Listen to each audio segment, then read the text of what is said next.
இலங்கை தமிழர் பிரச்சினையை முன்னிறுத்தி மாணவர்கள் நடத்திய தொடர் போராட்டத்தால் காலவரையற்ற விடுமுறை விடப்பட்டிருந்த கல்லூரிகள் புதன்கிழமையன்று திறக்கப்பட்டன.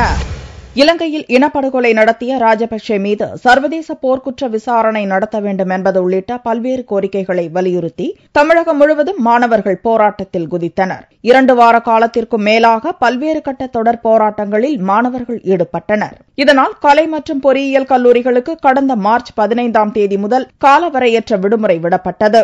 இந்நிலையில் நடப்பாண்டுக்கான தேர்வு நெருங்குவதால் புதன்கிழமையன்று கல்லூரிகள் திறக்கப்பட்டன.